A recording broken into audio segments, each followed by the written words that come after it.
पहाड़ी बावरियाल होकर पिघलने लगी है। प्रभु मुरली बजाने में खो गए हैं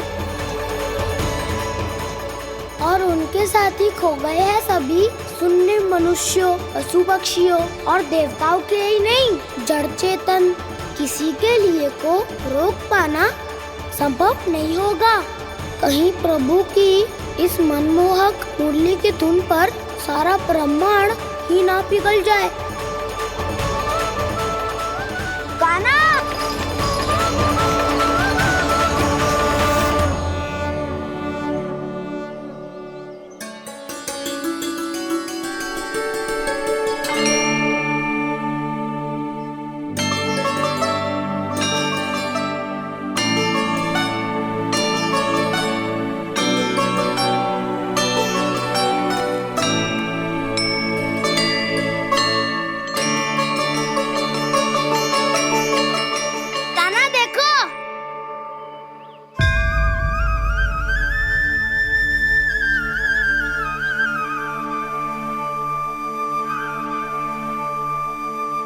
या तो आपके चरण का चिन्ह बन गया है प्रभु। अपने भक्तों के हित के लिए मेरी बस एक ही इच्छा है, ऐसी चिन्ह मेरे हर भक्त के हृदय पर हो। आपके पद चिन्ह तो सदैव से ही आपके भक्तों के हृदय पर छपे हुए हैं प्रभु, पर इस पहाड़ी ने भी अब इसे अपने मन में बसा लिया है। तो युगों युगों तक इस पहाड़ी को चरण पहाड़ी के नाम से जाना जाए। तो युगों युगों तक इस पहाड़ी को चरण पहाड़ी के नाम से जाना जाए। तो युगों युगों तक इस पहाड़ी को चरण पहाड़ी के नाम से जाना जाए।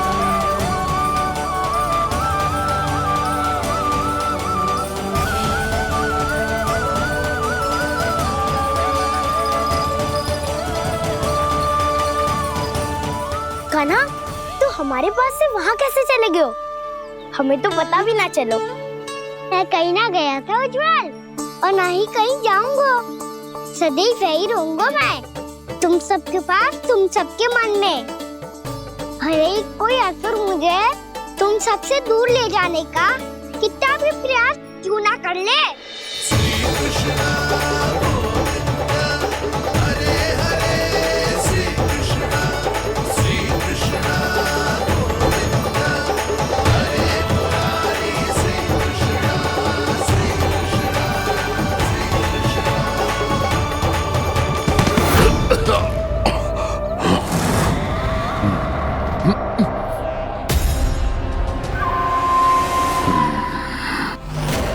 भले ही कितनी भी लीला क्यों न रच ले वो, आज उस छलिया कहलाने वाले विष्णु का सामना सच्चे छलिया से होगा।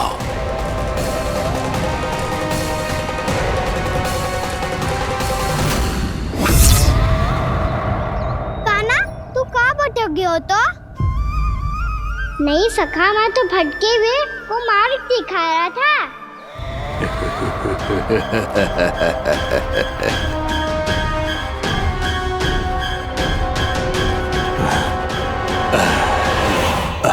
फिर से कहीं मत चले जाइयो, बहुत कठिनाई से फिर से तेरा साथ मिलो है हमें।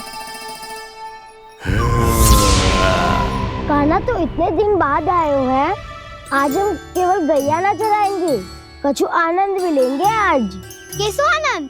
मैंने मारा और गैया चरा के वह दूल्हे से पहले ही सीधे सीधे सब घर चलो। वैसे भी वन में बहुत भय लगता है मुझसे, क्योंकि किस बात का भय? इतनी शीघ्र बोल गए।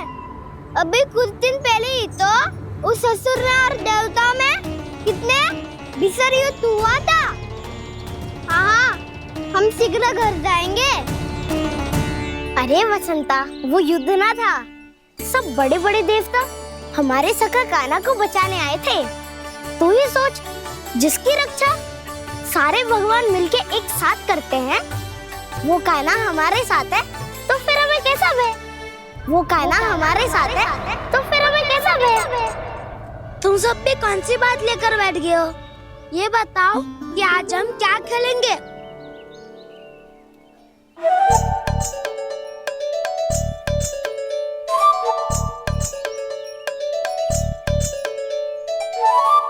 चोर प्रहरी खेले। चोर प्रहरी? हाँ, इस पे एक जन प्रहरी बनते हैं और शेष बनते हैं सब चोर। और चोर का कार्य होगा भागना और छुपना, और प्रहरी का कार्य होगा चोर को पकड़ लेना। अरे वाह काना, क्या खेल बताए हो है। इसमें तो बहुत आनंद आएगा। ये खेल भले ही तुम सब खेलोगे बालकों, पर आनंद तो मैं ही लूंगा।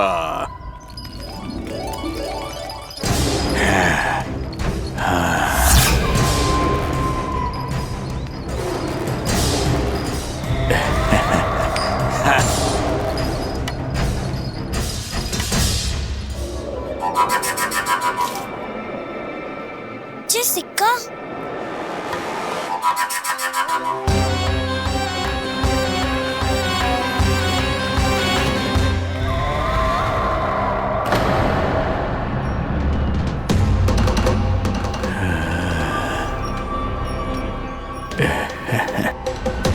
कौन है तुम?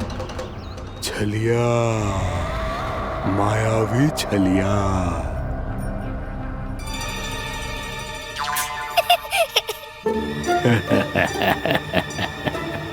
छलिया तो बहुत भयानक होता है, तुम्हारे जैसा थोड़ी दिखता है। हाँ। मुझे मूर्ख समझते हो तुम? 100 छलियाएं देखे हैं मैंने। हाँ। पर मैं उनसे ना घबराता हूँ, उनको मुझसे भय लगता है। हाँ? सच? और नहीं तो क्या, मैं हूँ इतना अनोखा, इतना वीर। तुम्हें विश्वास ना हो रहा है तो चलो मेरे सखाओं से पूछ लो।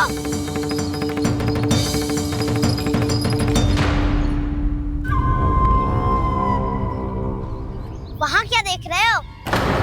इधर देखो उज्ज्वल।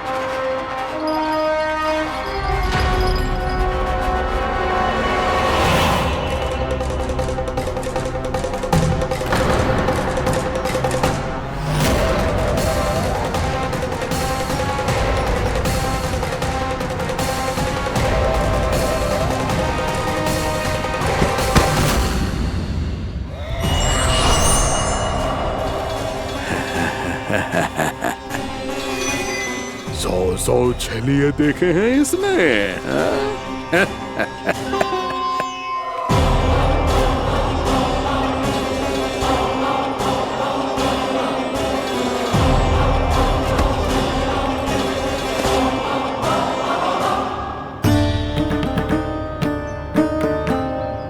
किसे देख रही हूँ काना? उज्ज्वल को। कहाँ चले गया वो?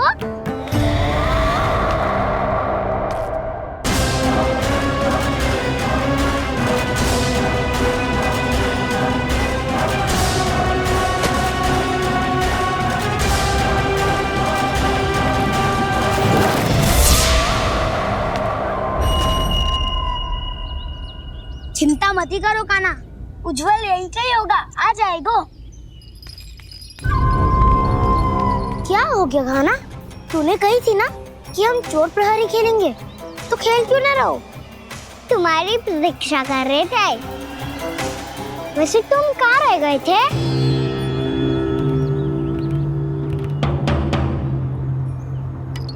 वो ये देखो ना, मुझे क्या मिला?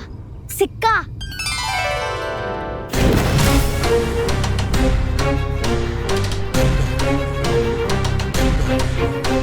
दीदी दिखा दिखा। ना ना, ऐसे ना।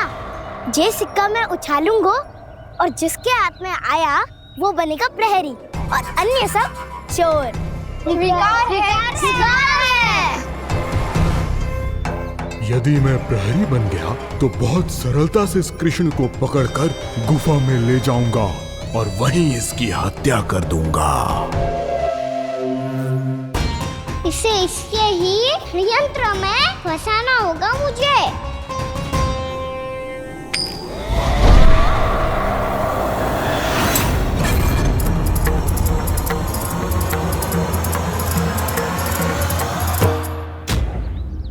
मैं प्रहरी, तुम सब चोर। कोई बात नहीं कृष्ण, अब इस उज्ज्वल की तरह पहले तुम्हारे सारे सखाओं को फंसाऊंगा मैं और फिर ले जाऊंगा तुम्हें।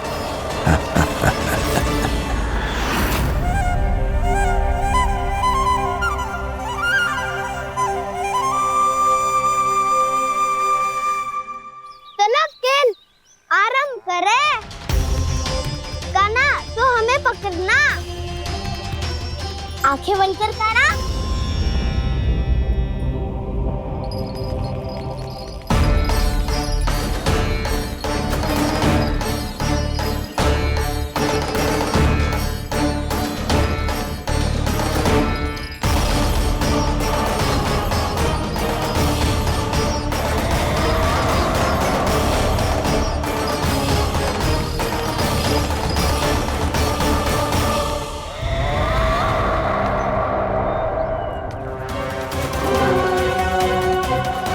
अकेला रह गया ये, अब फंस गया ये। सुबल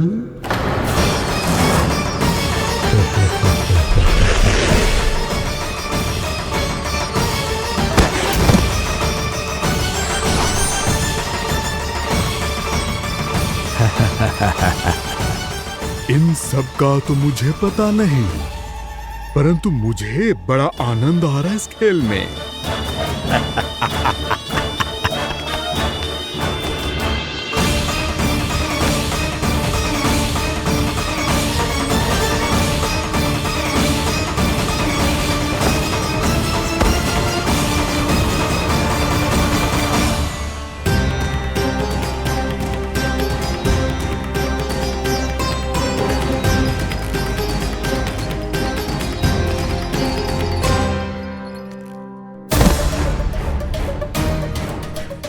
बसंता,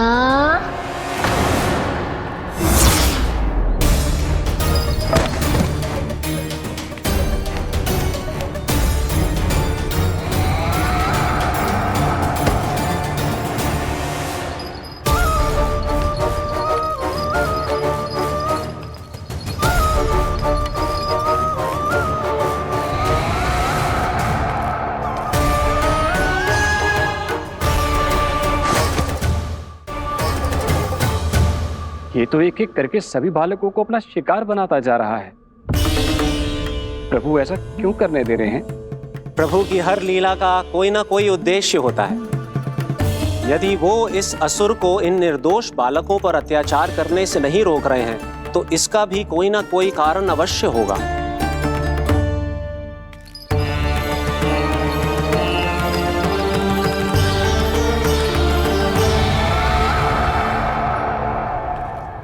श्रीदामा,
अब केवल 2 ही बालक शेष बचे हैं।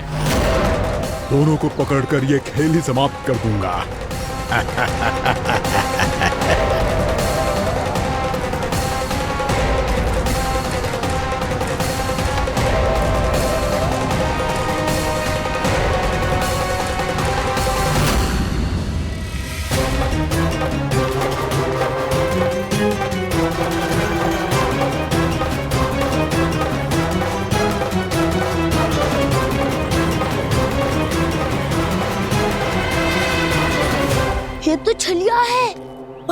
छलिया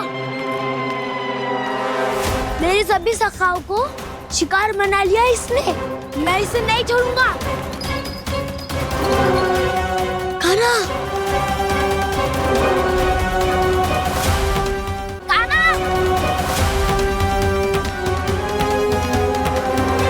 कान्हा, कान्हा,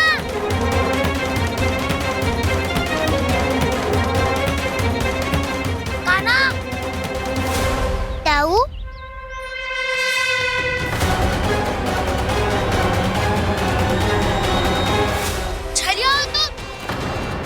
तुमने मेरे सखाओं का अपहरण किया है। मैं छलिया ना हूँ ना, मैं तो आपका छोटा भाई हूँ, आपका कान्हा। मैंने सब कुछ अपनी आंखों से देखा है बस। तुम छलिया ही हो। रूप बदल बदल कर मेरे सखाओं का अपहरण कर रहे हो। ये क्या कह रहे हो दाऊ? आप ही मुझे नहीं पहचानोगे तो कौन पहचानेगा? कान्हा, ये नहीं, मैं हूँ वास्तविक बलराम, तुम्हारा दाऊ।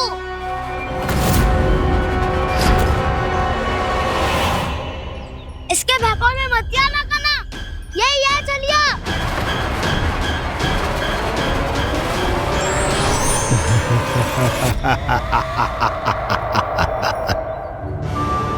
बुद्धिमान बालक, केवल तुमने ही पहली बार में माना है कि मैं ही वास्तविक छलिया हूँ।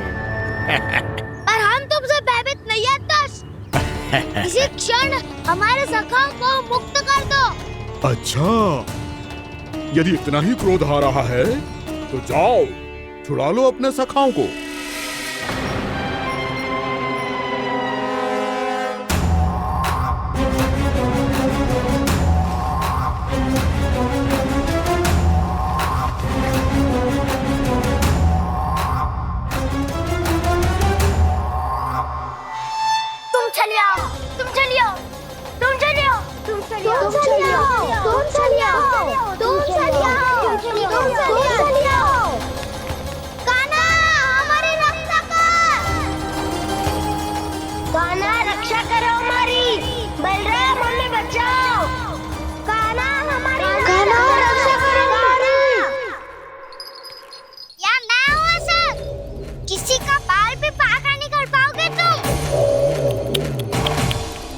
बालक, पर मैंने तो पहले ही तुम्हारे सखाओं को उस कंदरा में पहुंचा दिया है। बेचारे इस समय घबरा के रो रहे होंगे, सहायता की भिक्षा मांग रहे होंगे। जानते हो तुम उन सबका अपहरण क्यों कर पाए? क्योंकि मैंने तुम्हें कर नहीं दिया, ताकि मुझे तुम्हारा सामना करने के लिए हिकायत मिल सके। अच्छा। लाओ, आप जाके सखाओं को बचाओ।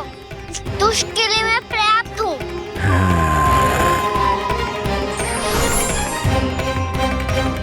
कान्हा, पीछे मुड़ के मत देखना कान्हा।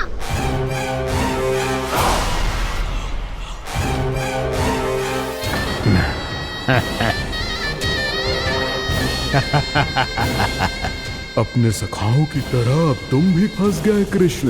अच्छी कलाकारी कर लेते हो ना सर।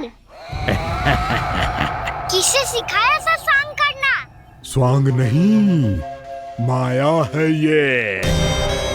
ये विद्या मैंने अपने पिताश्री से सीखी है। माया के महान आचार्य मायासुर। तो तुम मायासुर के पुत्र हो, पर जिसके सामने ना माया जाल बुनने का प्रयास कर रहे हो, ये माया के स्वामी है। ये मायाधर विष्णु है। ये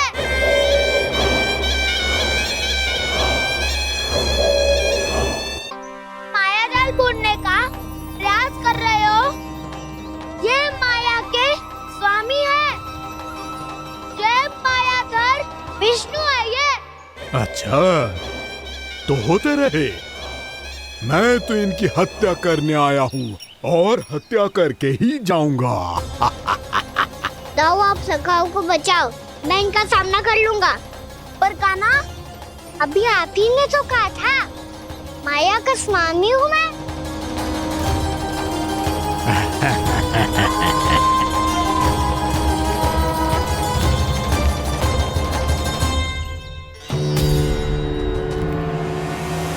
ये तो मथुरा का व्यापारी है। इसको अर्थ वो जो था वो सच में छलिया हो तो कहीं वो नंदमोहन तो ना पहुंच गो। हमें शीघ्र ही गांव जाना पड़ेगा और सबको सावधान करना पड़ेगा। चल।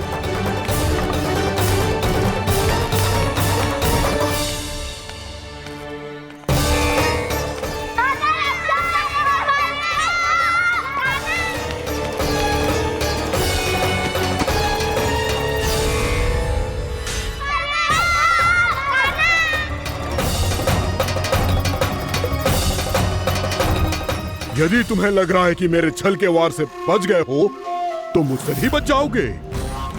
ये तुम्हारी सबसे बड़ी भूल है कृष्ण। मेरे पास बहुत सारे मायावी अस्त्र हैं जो क्षण भर में ही तुम्हें विष्णु लोक पहुंचा देंगे। तो फिर प्रतीक्षा क्यों कर रहे हो? बालक, मैं परिहास नहीं कर रहा हूँ। मुझे पता है,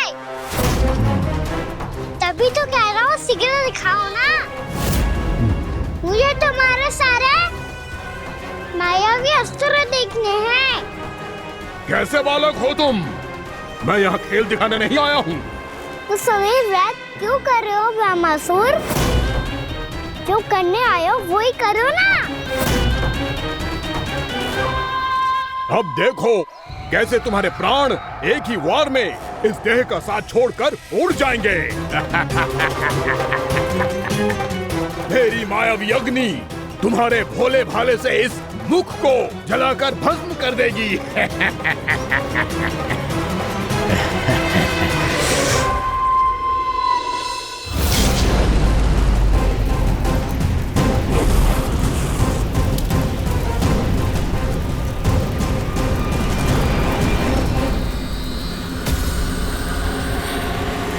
सही कह रही हो ब्रह्मासुर। भोला भाला तो दिखता हूँ मैं। भैया भी यही कहती है।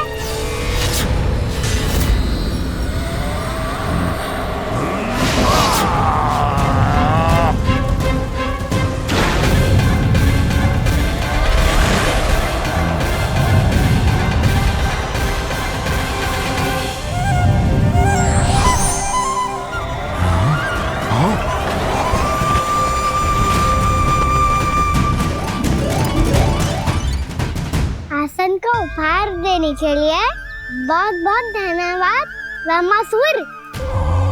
बहुत समय से खड़े खड़े थक गया था मैं।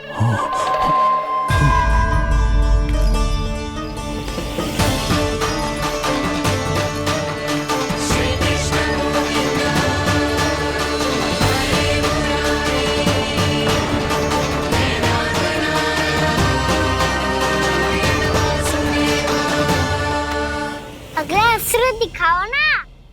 तुम्हारी यही जिज्ञासा आज तुम्हारा अंत करने में सहायक बनेगी मूर्ख बालक।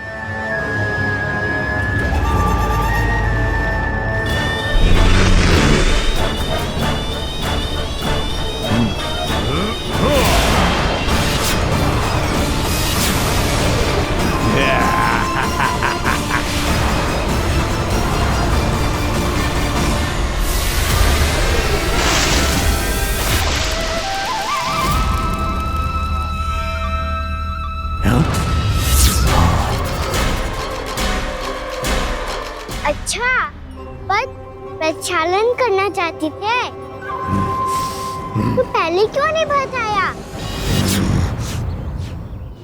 मुस्कुराना बंद करो। तुम्हारी ये हंसी मुझे कांटों की तरह चुभ रही है। पर मैया तो कहती है कि मेरी मुस्कुराहट फूलों की तरह है।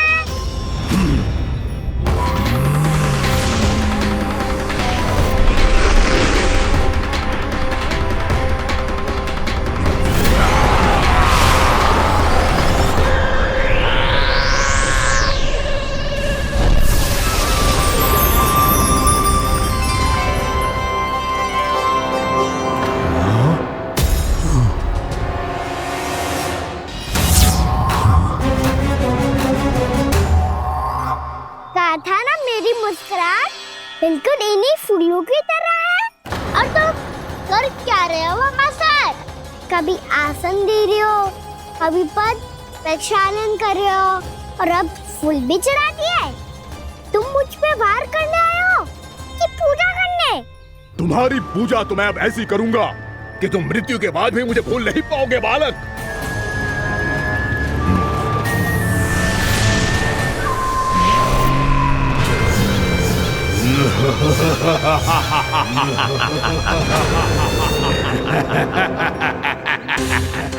कान्हा, ये चट्टान तो मुझसे हिली ना रही।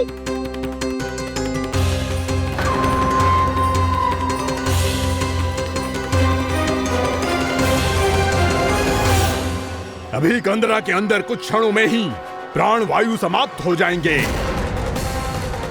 तुम्हारे सारे सखा एक एक कर अपने प्राण त्याग देंगे और तुम्हारा वध करूंगा मैं।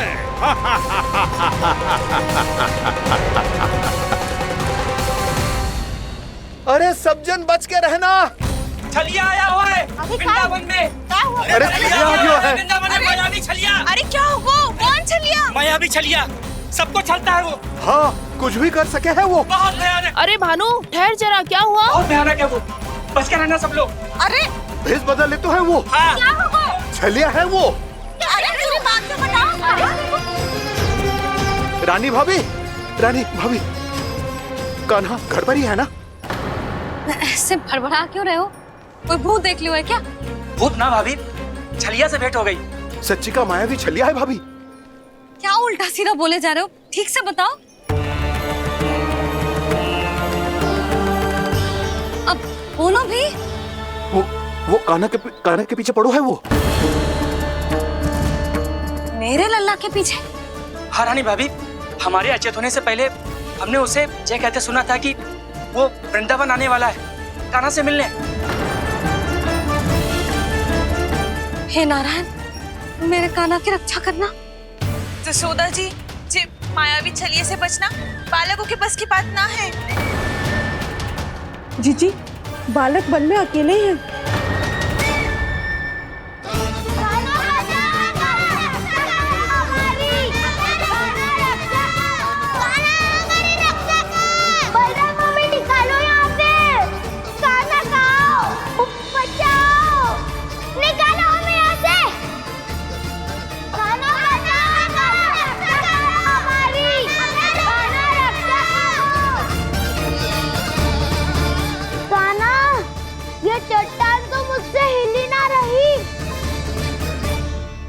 यदि मैं माया का स्वामी हूँ तो आप भी बल के स्वामी हो। ताऊ, अपनी क्षमता, अपना सामर्थ्य स्मरण करो।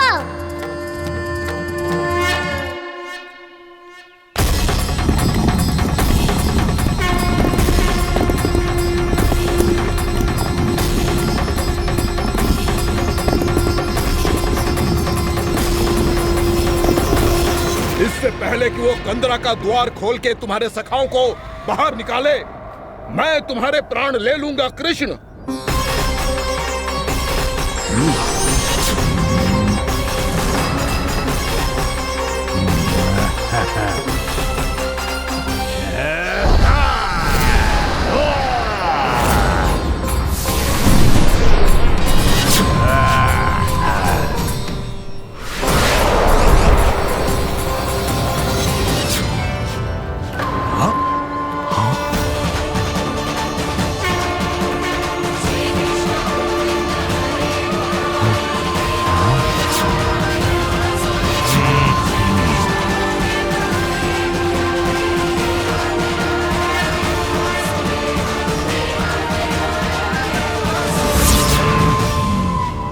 कितनी पूजा करोगे ब्रह्मासुर?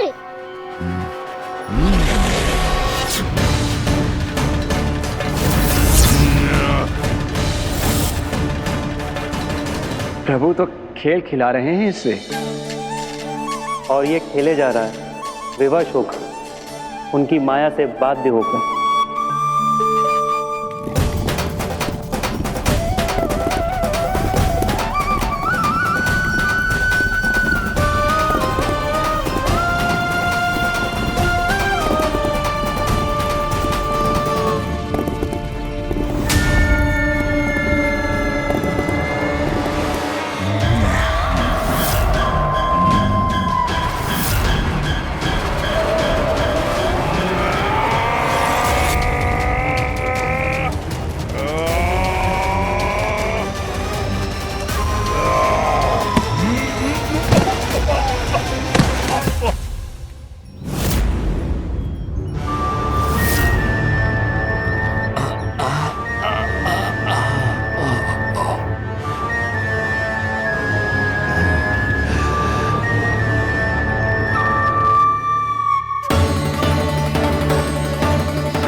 जो प्रभु के सामने माया करने आया था वो स्वयं को ही माया में उलझा हुआ पा रहा है।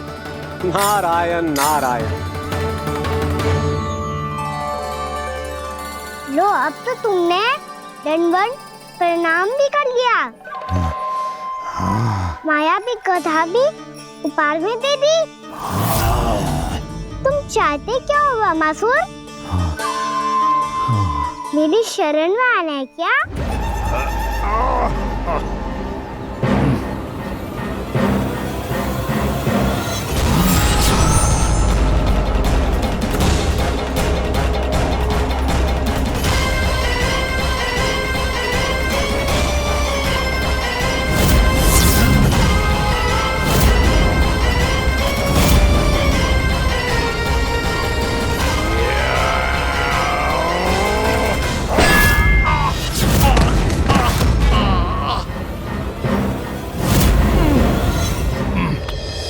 सोच विचार का समय ना है हमारे पास।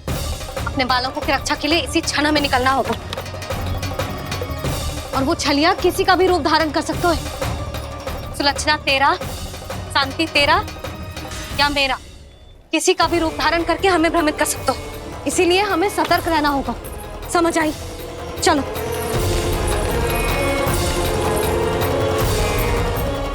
अभी भी समय है वामासुर, समय लाओ।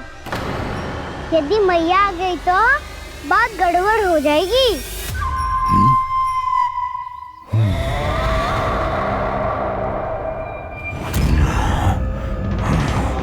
मुझसे झूठ का कोई लाभ नहीं होगा। वामासुर, स्मरण करो तुम कौन हो? मायासुर का पुत्र हूँ मैं, अपने स्वामी महाराज कंस का सेवक हूँ, और तुम्हारा हूँ मैं काल।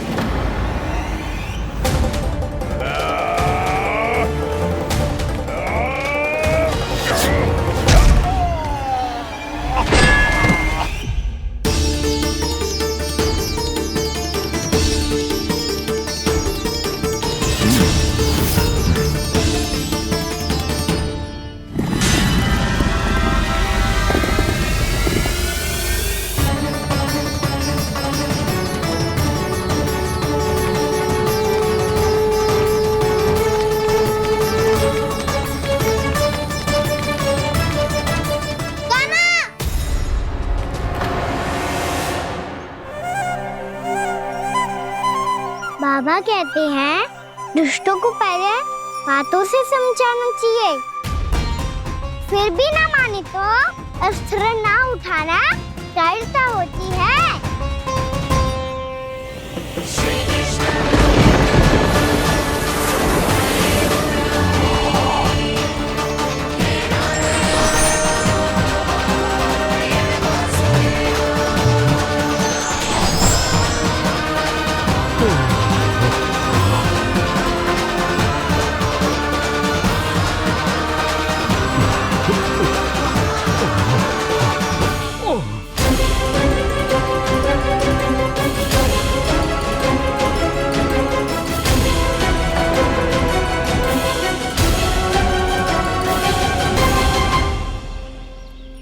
पता था मुझे, अपने बाबा के स्वरूप को हानि नहीं पहुंचाओगे। सही कही तुमने। पिता की छवि ही पिता के समान भी आनंदीय होती है। वामासुर, वामासुर। ये मैं अपने वास्तविक रूप में कैसे आ गया?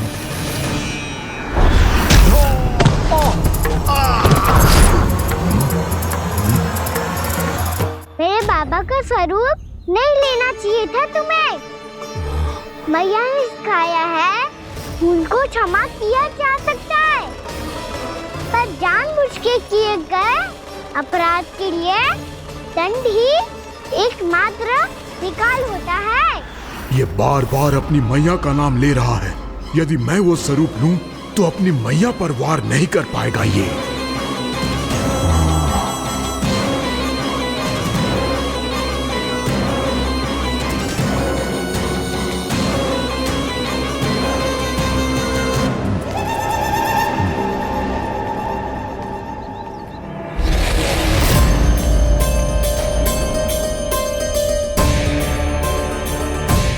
अल्लाह, मैं तेरी मैया हूँ, अपनी मैया को मारेगा? बच गया। समझाया था। पर तुमने एक बार फिर से मूर्खता कर ही दी। इस पर तुमने पहले से भी बड़ी और पहले से भी भयंकर भूल किया वैमासुर।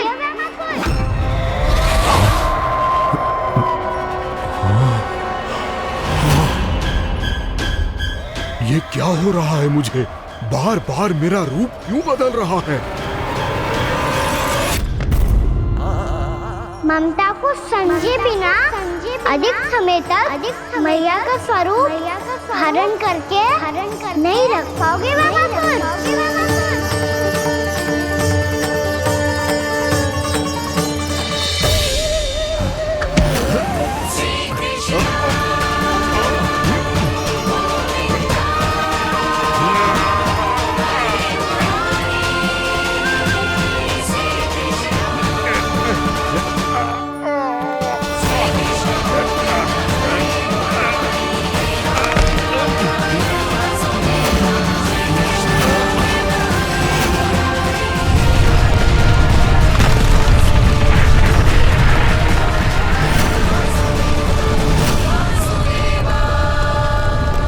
प्रभु के क्रोध से धरती भी कांपने लगी है।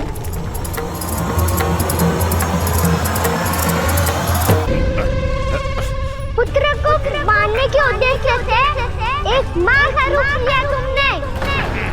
ये ममता का और मेरी मैया का घोर अपमान है वैमासुर।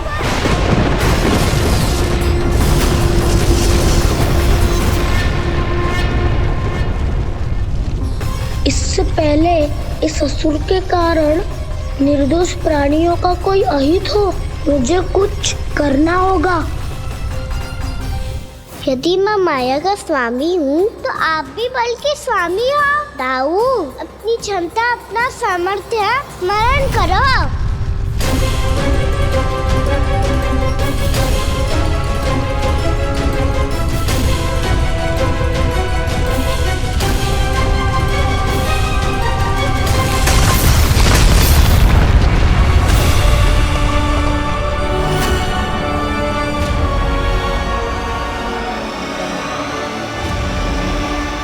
अद्भुत बल दाऊ, अद्भुत। अपने बल का उचित प्रयोग करके आपने प्राणियों को हानि होने से बचा लिया और ये भी सिद्ध कर दिया कि इस युग में आपसे अधिक बलवान और कोई नहीं होगा। आज से आप बलदेव के नाम से भी जाने जाएंगे। आज से आप बलदेव के नाम से भी जाने जाएंगे। आपके चरणों का ये चिन्ह युगों युगों तक आपके बल की कथा कहता रहेगा। बलराम का चरण चिन्ह।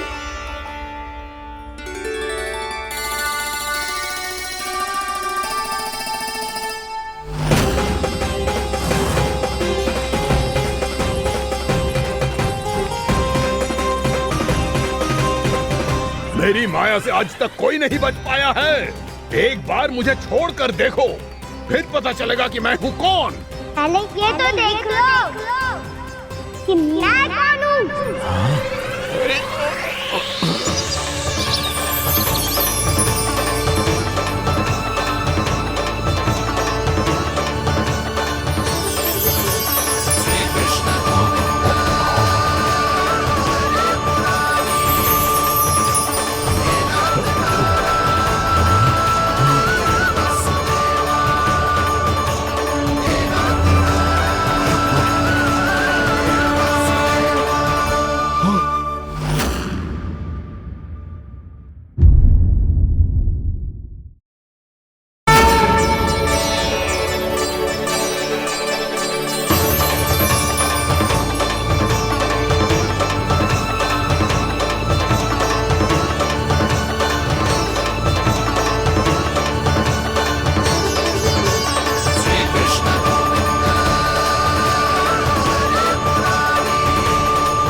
बात है, बहुत बड़े भूमाकर राज करते थे तुम।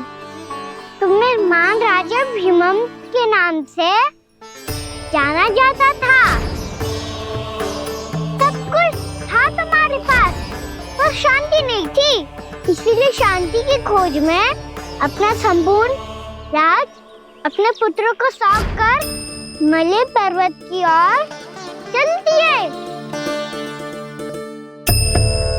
अनेक वर्षों की तपस्या के बाद तुम्हारे तप की कीर्ति चारों ओर फैलने लगी और फिर सच्चे तपस्वी के रूप में तुम्हारी ख्याति से प्रभावित होकर महर्षि उलट तुमसे भेंट करने आए।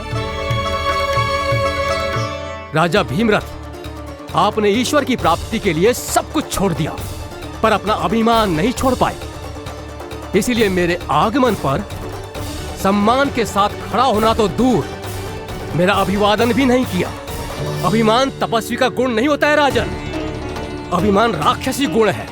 इसलिए मैं आपको श्राप देता हूँ कि आप अगले जन्म में एक राक्षस के रूप में जन्म लेंगे, एक राक्षस के रूप में जन्म लेंगे। मुझे क्षमा कर दीजिए महर्षि, मैंने जानबूझकर आपका अपमान नहीं किया है। मैं तो यहाँ पर शांति की खोज में आया था। अपने भीतर के संसार में गहरे सोच विचार में डूबा हुआ था मैं। मुझे क्षमा कर दीजिए महर्षि, मुझे क्षमा कर दीजिए। अपनी भूल का आभास प्रायश्चित की ओर पहला पग होता है।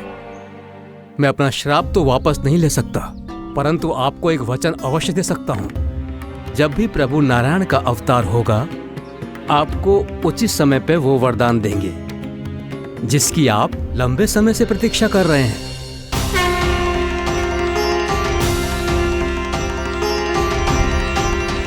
प्रभु, आपने मेरी आंखें खोल दी।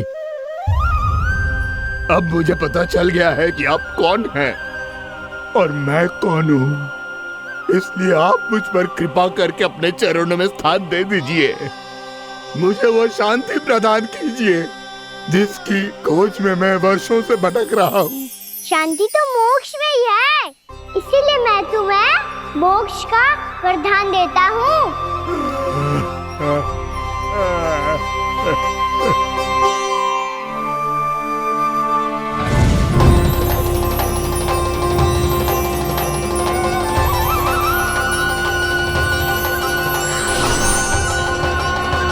प्रभु की ये लीला सदैव स्मरण रखी जाएगी। इस स्थान को इनका आशीर्वाद मिलेगा और इस कंदरा को व्योमासुर की कंदरा के रूप में पहचाना जाएगा। भविष्य में अनेक ऋषि मुनियों की शरण स्थली बनेगी ये कंदरा।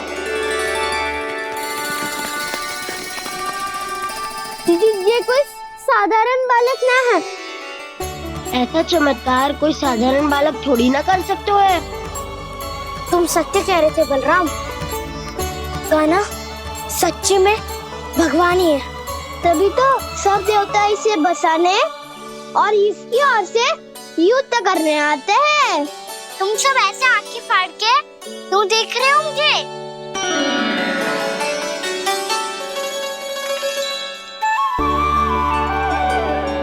बलराम, तुम बलवान हो और कान्हा भगवान है। दूर दूर तक कोई दिखाई ना दे रहा है। ना जाने किस हाल में होंगे बालक। कहीं हम ही तो मार्ग ना भटक गए शीघ्रता के चक्कर में। अब तो एक पग भी ना चलो जा रहे हो। जल, किसी के पास जल है क्या? कंठ तो मेरा भी सूख रहा है मौसी। भाभी, निकट ही जमुना जी है, कहूँ तो वहाँ से जल ले आओ।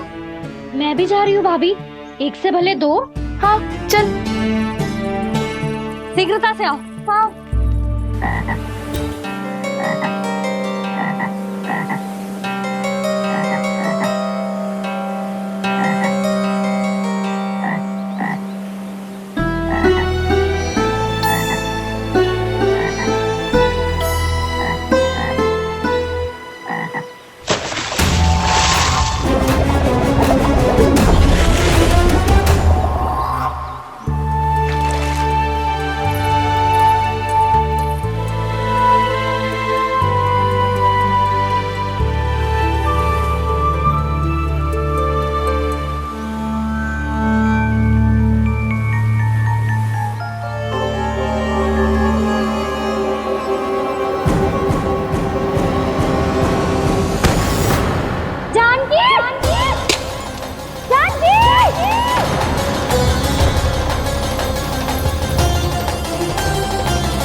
जानकी, जानकी, क्या होगा इसे? देखो ना जी, अब छलिया की सूचना मिलते ही हम सब बालकों को ढूंढने चली गई और ढूंढते ढूंढते सबको बहुत प्यास लगी आई जी। तो जानकी जमुना जी की नदी से जल लेने गई और उसने जमुना जी का पानी पिया और उसकी जेदशा हो गई। बालक कहाँ है? वो ठीक तो है ना? ऊपर से सब ठीक है पर भीतर से बहुत भयभीत है सब। जानकी तो बिल्कुल नीली पड़ गया है। लग तो है विष फैल गया है इसको पूरे तन में। मथुरा के सर्वश्रेष्ठ विदेह जी को बुलाए गए हैं उसके उपचार के लिए। जैसे ही इसने जल को मुंह से लगाया, ये गिर पड़ी। चटपटाने का अवसर भी ना मिलो।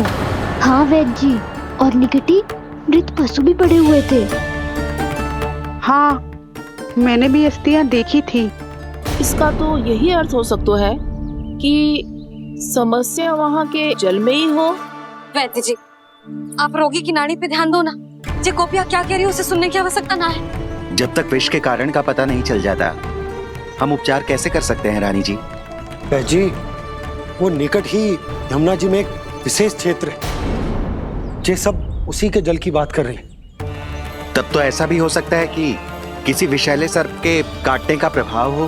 पर सर्प के काटने का चिन्ह ना है उसके तन पे। सर्प जब काटता है तब उसके दांत के चिन्ह बन जाते हैं। मुझे पता है, बड़े बड़े सर्प को काटते हुए देखो है मैंने। एक दिन अब बात कर उज्जवल, ये बड़ी बड़ी हाँकने का समय ना है। पर यदि सर्प ने ना काटा है, फिर जानकी की ये दशा किसने की? अवश्य किसी राक्षस ने की होगी।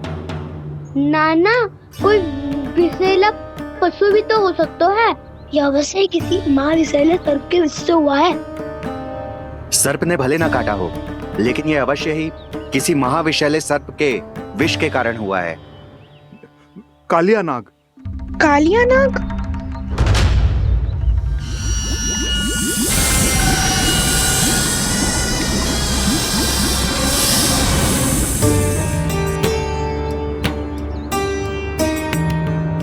संकेतों से तो ऐसा लगता है कि जानकी ने कालिया नाग के क्षेत्र के विशाल जल पी लियो है।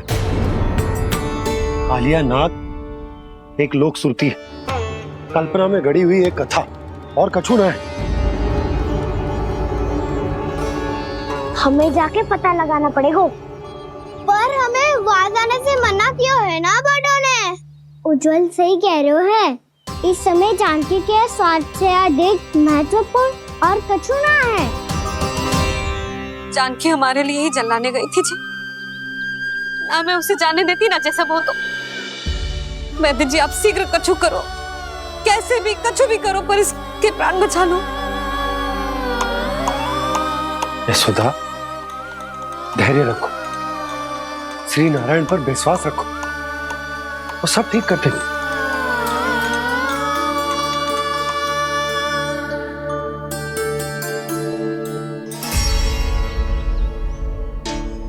विष की काट की मेरे पास जितनी जड़ी बूटी थी, मैंने सब अर्क बना के पिला दी, पर इसकी दशा में अभी तक कोई सुधार नहीं दिख रहा है। यह अंतिम जड़ी बूटी है। अगर इससे भी चमत्कार नहीं हुआ तो फिर जो नारायण की इच्छा।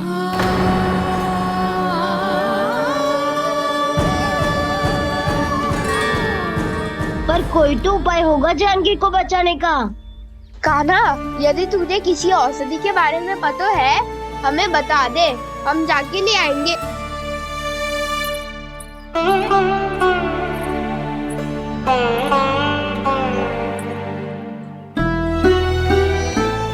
हे नारायण, हे प्रभु, मेरी जानकी के प्राण बचा ले प्रभु। क्या तो मैं अपने आप को कभी क्षमा न कर पाऊंगी। ये सारी मेरे ही कारण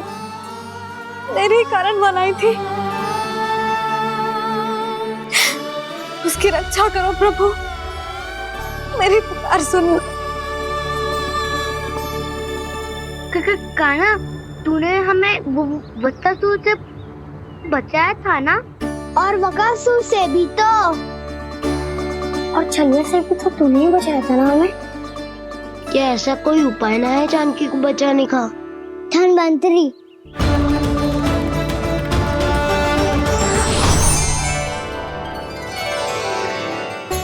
मैं आ गया हूं प्रभु, चिंता मत कीजिए,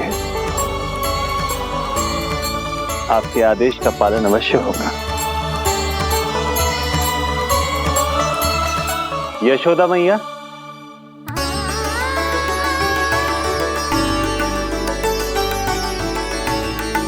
मैया आपको कोई पुकार रहा है।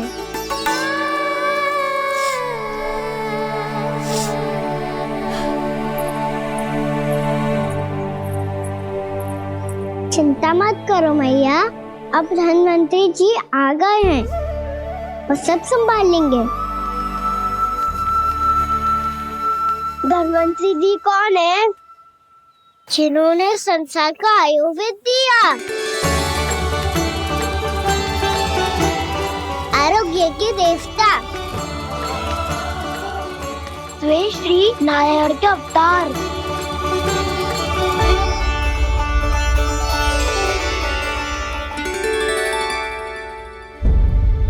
मुझे पता चला है कि आपको वेद की आवश्यकता है। हाँ हाँ, भीतर आइए। आइए आइए बैठे जी। जी रहे। मथुरा का सर्वश्रेष्ठ वैद्य अर्थात मैं यहाँ आ चुका हूँ और रोगी को जितनी औषधि की आवश्यकता थी सब दे चुका हूँ। निश्चित रूप से आपने विष की काट के लिए बहुत ही उत्तम अर्क तैयार किया है, इसीलिए किसी और वैद्य की आवश्यकता नहीं है।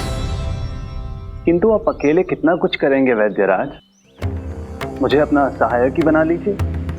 पर जो करना था मैं पहले ही कर चुका हूँ।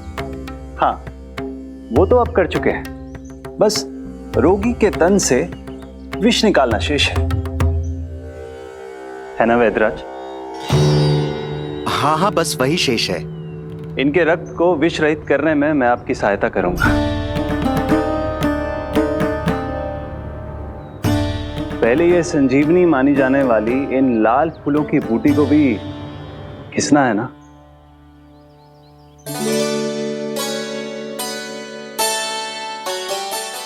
हाँ हाँ, तुम सही कह रहे हो, इसे अच्छे से घिसो।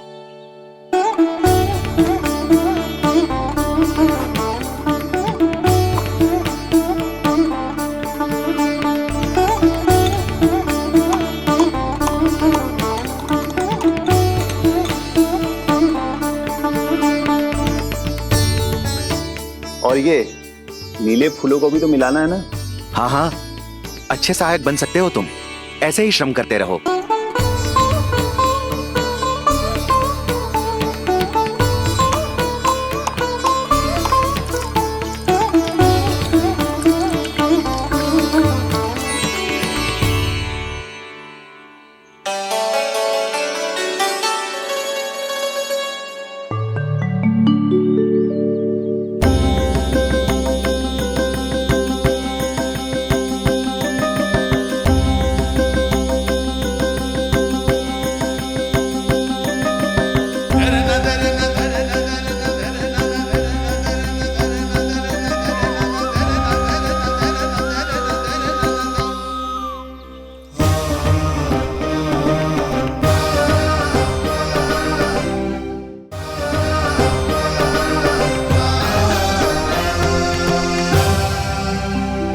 जानकी स्वस्थ हो जाएगी ना धनवंतरी जी?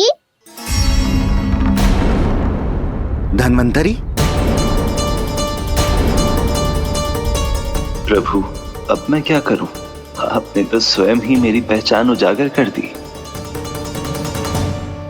जी क्या करो कान्हा? आप सब ऐसे क्यों देख रहे हो? मैया कहती है ना, सभी वैद्य धनवंतरी जी का ही रूप होते हैं। वाह कृष्णा, चतुर तो हो तुम। वैसे वास्तविक धन्वंतरी मैं हूँ, मेरा अर्थ है वास्तविक वैद्य मैं हूँ। ये तो मेरा सहायक है, मुझे पूरा विश्वास है बिल्कुल ठीक हो जाएगी। वैसे ही थोड़े ना मुझे मथुरा का सर्वश्रेष्ठ वैद्य कहते हैं लोग।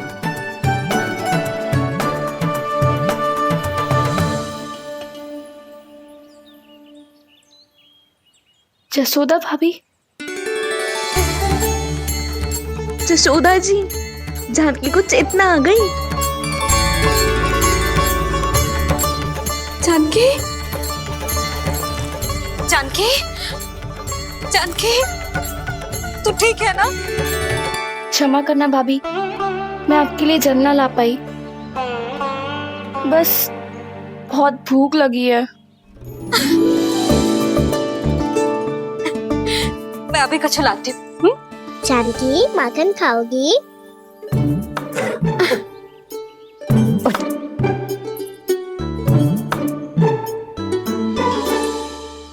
आजा, तू ही खिला दे लल्ला।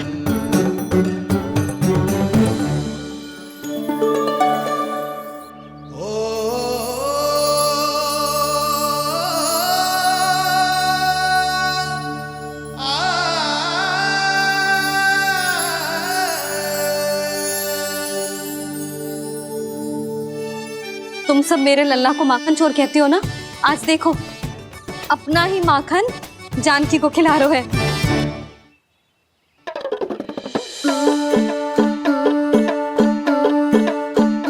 थोड़ा और विश्राम कर लो। सदैव तुम हम सबकी सेवा करती हो, आज मैं तुम्हारी सेवा करूंगा। जानकी की जिज्ञासा तब हुई जब जय यशोदा काकी की सेवा कर रही थी, और अब देखो स्वयं भगवान ही इसकी सेवा कर रहे हैं। जानते हो इससे क्या सिद्ध होता है?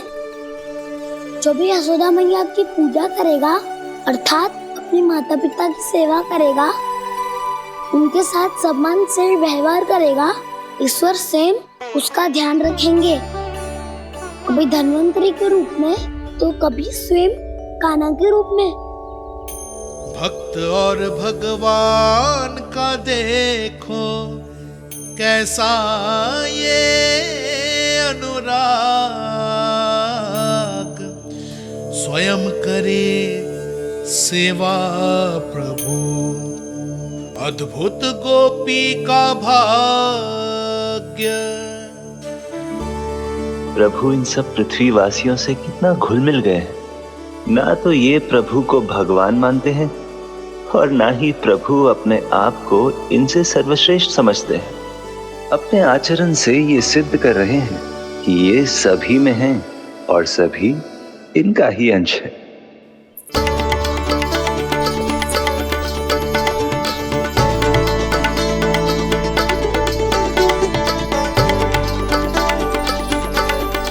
प्रभु, अब मुझे जाने की आज्ञा दीजिए।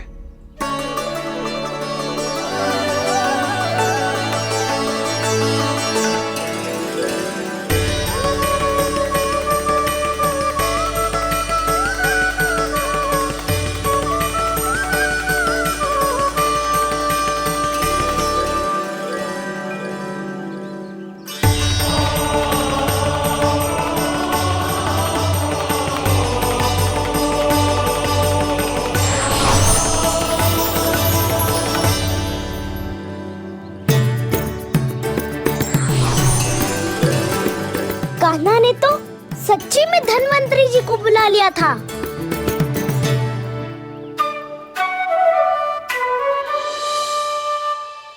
जब से कान्हा का जन्म हुआ है ना, मैं तब से देख रही हूँ, तब से हम पे कोई भी संकट आती है ना, तो अचानक से कोई अपरिचित हमारी सहायता करने आ जाता है, और जाते समय कान्हा की आज्ञा लेके जाते है, और कभी कभी तो इसे प्रभु बोल के जाते है। बाबा संभालो।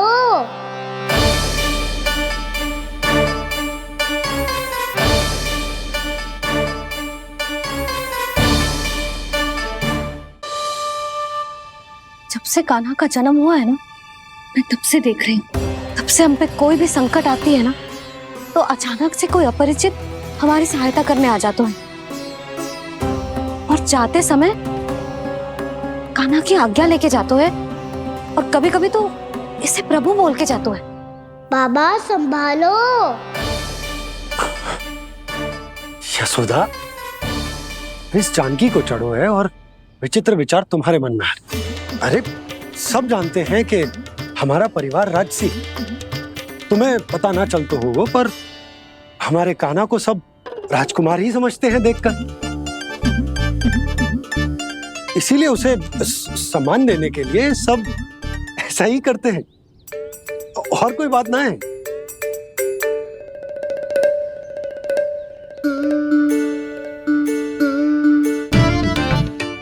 अब जे मेरे लल्ला को ऐसे क्यों घूर रहे हैं? बुरी दृष्टि लगाएंगे क्या? वैद्यराज जी,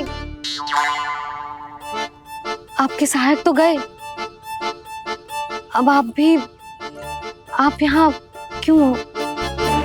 वो क्या है ना, मैं अपने रोगी का निरीक्षण करके पूरी तरह से संतुष्ट होकर ही जाता हूँ।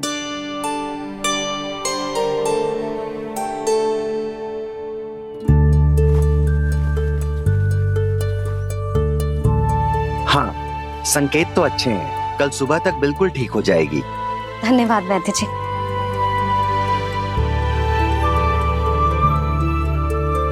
बस तो फिर हम कल पकड़न पकड़ाई खेलेंगे जानकी।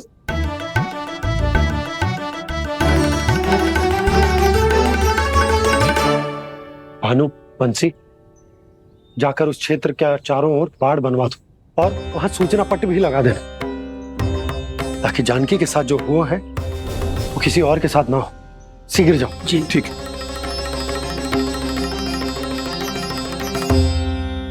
बाड़ और सूचना पट लगवाने से समस्या का समाधान नहीं होगा बाबा। निर्दोष पशु सूचना पट देखकर भी कुछ समझ नहीं पाएंगे।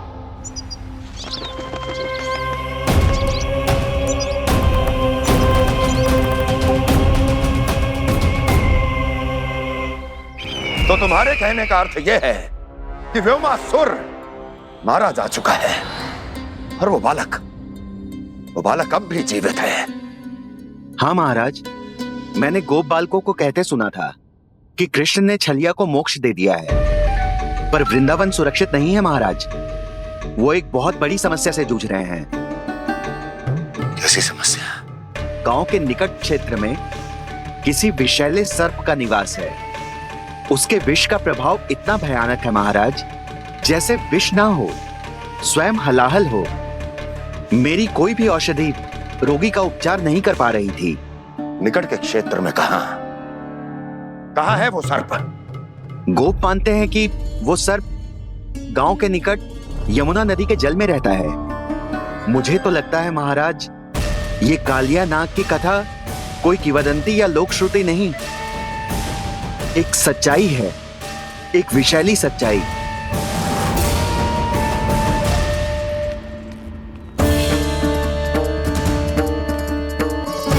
कालिया का सामना करने का समय आ गया है, पर उससे पहले मुझे बुलाना होगा उन्हें।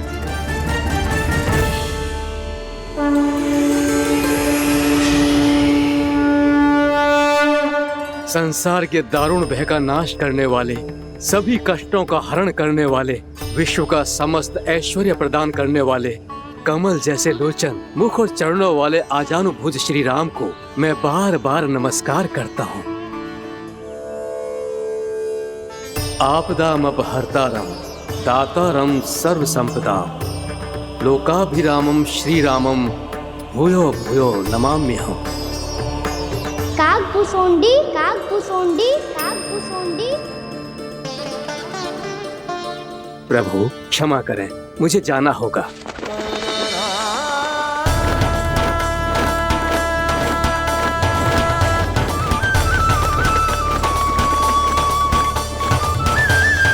प्रणाम प्रभु।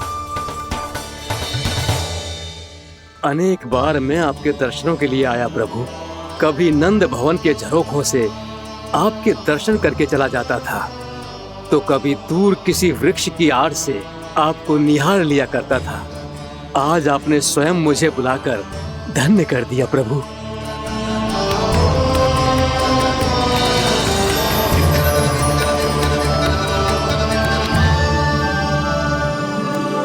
मैंने आपको यहाँ एक विशेष कारण से बुलाया है। आपके श्राद्ध से इस कालिया नाग को मुक्त करने का समय आ गया है। ये तो बहुत ही उत्तम समाचार है प्रभु। इतने वर्ष बीत गए, मुझे आज भी स्मरण है वो दिन जब मैंने उन्हें श्राप दिया था। अपने क्रोध पर नियंत्रण खोकर बहुत बड़ी भूल कर दी थी मैंने प्रभु। बीती हुई घटनाओं पर दुखी होके कोई लाभ नहीं है। हमें भविष्य की ओर देखना होगा।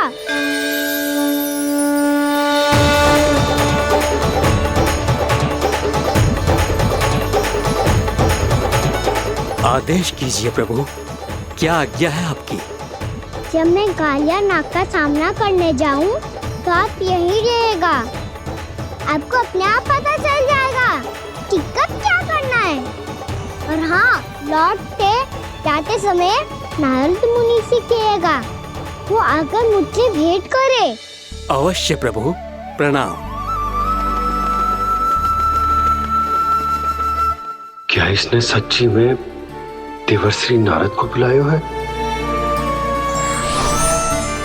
नारायण नारायण, आपको संदेश भेजने की आवश्यकता नहीं थी। आप स्मरण करते और मैं चला आता। तुम्हारा कल्याण हो नारद।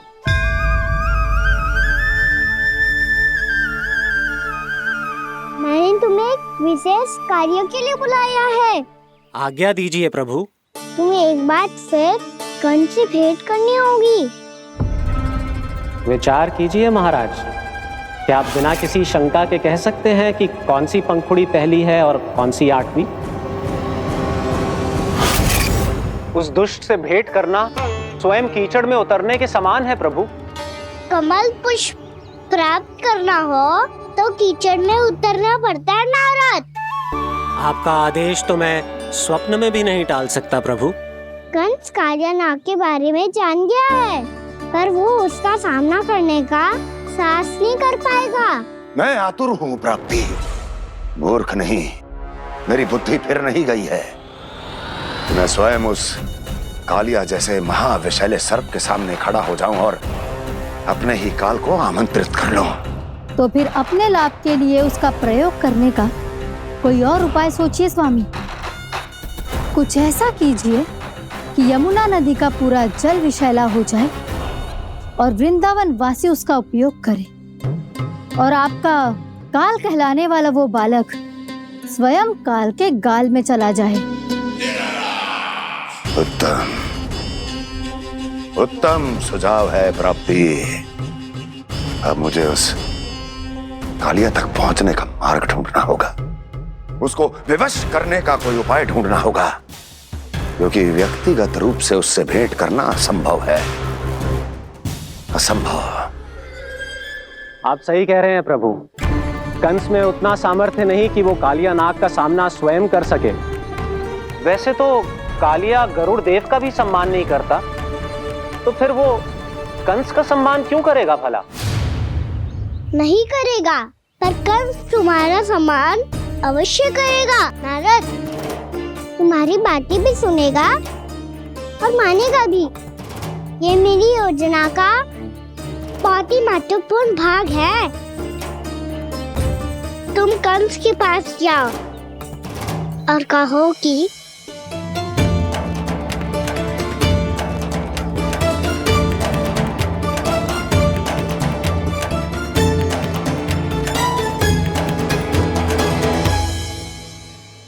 संतान अपने माता पिता को तीर्थ का सौभाग्य दिलाती, और मेरा लल्ला कितना महान कि उसने हमारे घर को ही तीर्थ बना दिया।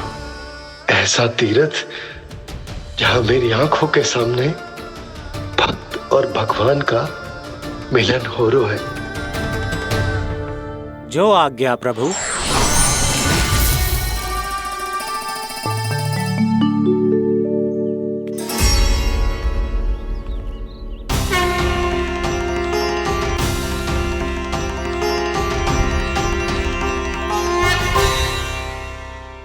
बाबा, कान्हा, ये सब क्या चल रहा है? पहले काग भुसुंडी जी और फिर ये नारद जी,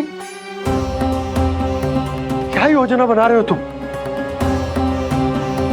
कान्हा, बताना लल्ला, क्या सोच रहे तू? कान्हा देख, अगर तुझे अपने बाबा को ना बताना हो ना, तो अपने भक्त को बता दे। क्या सोच रहे हो लल्ला? क्या करने वाले हो आप?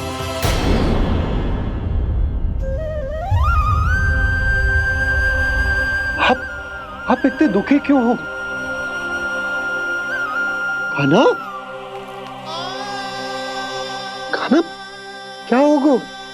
क्योंकि मुझे आभास हो गया है बाबा, समय आने वाला है। कौन सा समय आने वाला है लल्ला? शीघ्र सब कुछ बदलने वाला है। भैया को मेरा सत्य पता चल जाएगा बाबा।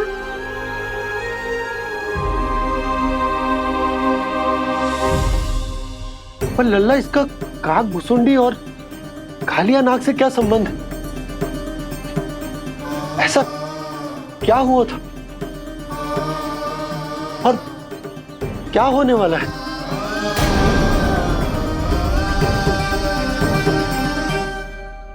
जो होने वाला है बाबा, उसका संबंध उससे है जो सैकड़ों वर्ष पहले हुआ था। महर्षि भृगु के एक वंशज थे वेद शिरोमणि, जो विंध्याचल की पहाड़ियों में साधना कर रहे थे। तभी वहाँ अश्वशिरा नाम के एक दूसरे मुनि आमंत्रण के बिना ही आ गए। कितना सुंदर और शांतिपूर्ण आश्रम है। यहाँ प्रभु की साधना करने में बहुत आनंद आएगा। शीघ्र ही अश्वशिरा मुनि उपस्थिति के कारण होने वाले व्यवधान से बाध्य होकर वेद शिरोमणि ने अपनी आंखें खोली। कौन हो तुम और यहाँ क्या कर रहे हो? आपके आश्रम में बहुत शांति है मुनिवर।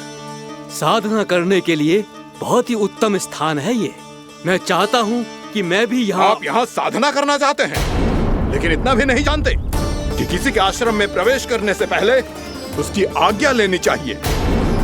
आप ये भी नहीं जानते कि यदि कोई यज्ञ कर रहा हो तो बिना अनुमति के वहाँ प्रवेश करने से उसकी यज्ञ साधना भंग हो सकती है। आप क्या साधना करेंगे मुनि? आप तो साधना के योग्य ही नहीं हैं। इतना अपमान! एक मुनि के मुख से इतने कड़वे शब्द शोभा नहीं देते। मैं तुम्हें श्राप देता हूँ, जितनी विषैली तुम्हारी जिह्वा है उतने ही विषैले सर्प बन जाओ तुम। और ऐसा सर्प जो सांस भी ले तो निकट का वातावरण दूषित हो जाए।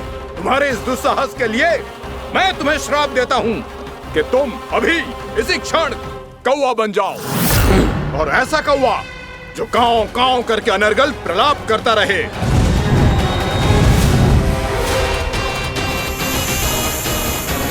ये मैंने क्या किया? ये मैंने क्या किया? क्रोध के कारण दोनों ने एक दूसरे को श्राप दे दिया। पर दोनों ही मेरे भक्त हैं, और भगवान होकर मैं अपने भक्तों को इतनी कठिनाई में कैसे देख सकता था। इसीलिए जिस संकट में उन दोनों ने अपने आप को फंसा लिया था, उसका समाधान करने में मैं उनके पास गया। देखिए ना प्रभु, ये क्या हो गया हमसे? हमारी रक्षा कीजिए प्रभु, मार्ग दिखाइए हमें। क्रोध पर नियंत्रण ना होने के कारण आप दोनों ने एक दूसरे को बहुत ही भीषण संकट में डाल दिया है। अब दोनों ही तपस्वी, तप के बल से दिए गए आपके श्राप को लौटाना भी संभव नहीं है। प्रभु, कोई तो उपाय होगा, हम आपके शरण में हैं प्रभु। अपराध तो हमसे हुआ है प्रभु, पर अब आपसे ही आशा है। कुछ ऐसा कीजिए भक्त वत्सल, जिससे हम दोनों के श्राप का प्रभाव कुछ कम हो जाए। आप दोनों ही मेरे भक्त हैं, इसलिए आपकी पीड़ा का निवारण करने का एक उपाय है मेरे पास। वेद शिरोमणि, जब आप कालिया नाग बनेंगे तो आपको मेरे चरणों को अपने शीश पर धारण करने का सौभाग्य मिलेगा। और अश्व शिरोमणि, आप काग योनि होने के बाद भी आप श्रेष्ठतम ज्ञान और सर्वाधिक यौगिक सिद्धियों के स्वामी होंगे और प्रवचन दिया करेंगे। इसके बाद अश्वशिरा मुनि काकभुसुंडी बन गए, जिन्होंने आगे चलकर सेम गरुड़ देव को रामायण सुनाई और मुनि वेदशिरा महर्षि कश्यप और देवी कत्रियों के पुत्र कालियानाग बनकर जल में। और अब वही कालियानाग जमुना जी में, जिनके कारण जानकी के प्राण लगभग चले ही गए थे। अब कालियानाग को उचित स्थान पर भेजने का समय आ गया है बाबा। पर ये तो अच्छी बात है कान्हा, वेदशिरा मुनि को दिया हुआ तुम्हारा वचन भी पूरा हो जाएगा, जमुना जी की शुद्धि भी हो जाएगी। इस सब के बाद भी तुम दुखी क्यों हो? क्योंकि इसके बाद मैया के सामने मेरा रहस्य खुल जाएगा बाबा। उन्हें पता चल जाएगा कि उनका बालक कोई साधारण बालक ना है। भविष्य में जो होने वाला है उसे सबके सामने घटने से रोकना मेरे लिए भी संभव ना होगा। मैया को सब पता चल जाएगा। क्या पता चल जाएगा रे मुझे?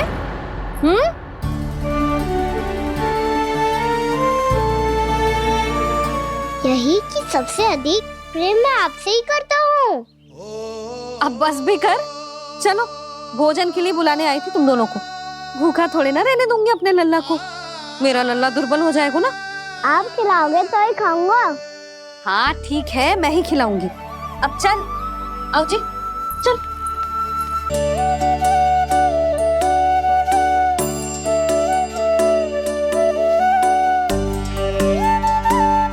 मैया खेलो ना मेरे साथ। मैया सुनो ना, मेरी बात ना मानोगी? अभी बहुत कार्य पड़े लल्ला, देख जानकी को औषधि भी देने जानो है ना। औषधि मैं दे दूंगा, फिर तो खेलोगी ना आप मेरे साथ। पिछले कुछ दिनों से अपनी मैया का अधिक से अधिक प्रेम पाने का प्रयास करो है कान्हा। इसका तो एक ही अर्थ हो सकता है कि कछु बहुत बड़ो होने वाला है। कान्हा रुक जा लल्ला। कान्हा क्यों तंग कर रहा है? मैया को पहन लेना। कान्हा, कान्हा, ये क्या करो तूने?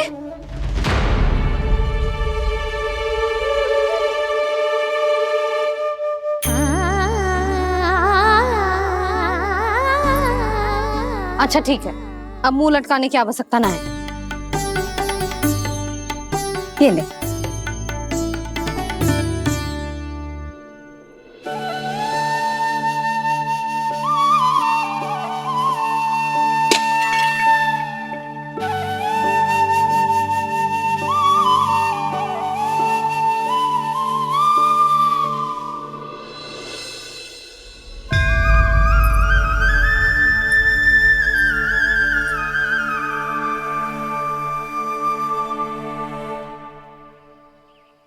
तंग करे मैया को खिजाए, खेले रूठे